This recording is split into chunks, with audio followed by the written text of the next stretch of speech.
नमस्कार, मैं हूं आपके साथ अनुष्का और आप देख रहे हैं न्यूज समाचार जनता की आवाज। आइए रुख करते हैं आज की खास खबरों की ओर। विधानसभा में मुख्यमंत्री योगी आदित्यनाथ महाकुंभ में भारत के विकास और विरासत की छाप दिखाई दी। महाकुंभ में कोई जात धर्म क्षेत्र का भेदभाव नहीं दिखाई दिया। महाकुंभ में 33 करोड़ महिलाएं आईं, लेकिन अपराध की एक भी घटना नहीं हुई।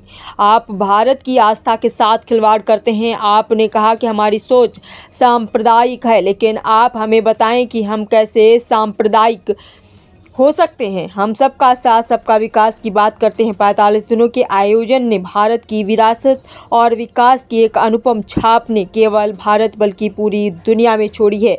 महाकुंभ का आयोजन हमारे लिए अग्नि परीक्षा थी। इसमें केंद्र और राज्य सरकारें खरी उतरी। इस कार्यक्रम के सफल आयोजन की गूंज दुनिया में लंबे समय तक सुनाई देगी। ये हमारे सनातन धर्म के लिए गौरव की बात है। ये सिर्फ आध्यात्मिक उपलब्धि नहीं है, बल्कि इस आयोजन से हमारी अर्थव्यवस्था को 3.5 लाख करोड़ का लाभ होने की उम्मीद है। तो आइए देखते हैं आगे की रिपोर्ट। इसलिए उस विरासत को जो आदरणीय प्रधानमंत्री जी ने 2019 में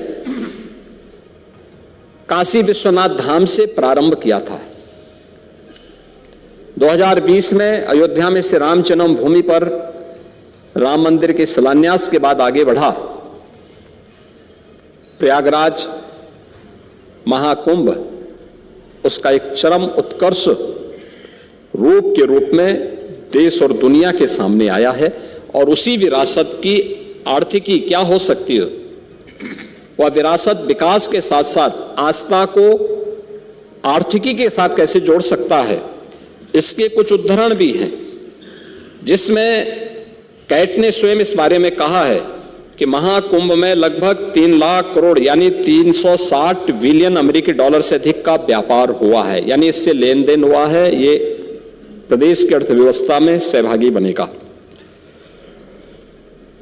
महाकुंभ 2025 प्रदेश की अर्थव्यवस्था को 3.5 लाख करोड़ का लाभ इससे मिलने का अनुमान है और प्रयागराज और आसपास के जनपदों को इसका प्रत्यक्ष और अप्रत्यक्ष लाभ प्राप्त हुआ है। महोदय, और चित्रकूट का ये चौथा और प्रयागराज से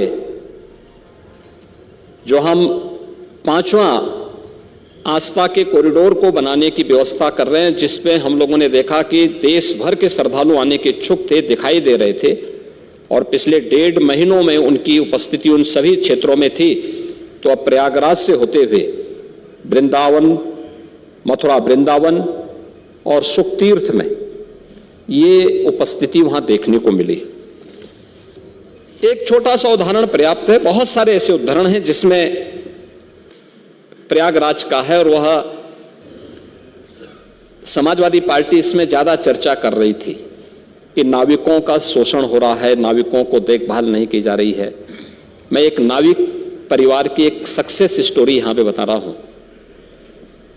ये नाविक परिवार जिनके पास 130 नौकाएं थी, 45 दिनों की अवधि में इन लोगों ने शुद्ध बचत की है 30 करोड़ रुपए की, यानी एक नाव ने 45 दिनों में 23 लाख रुपए की बचत की है, कमाई की है।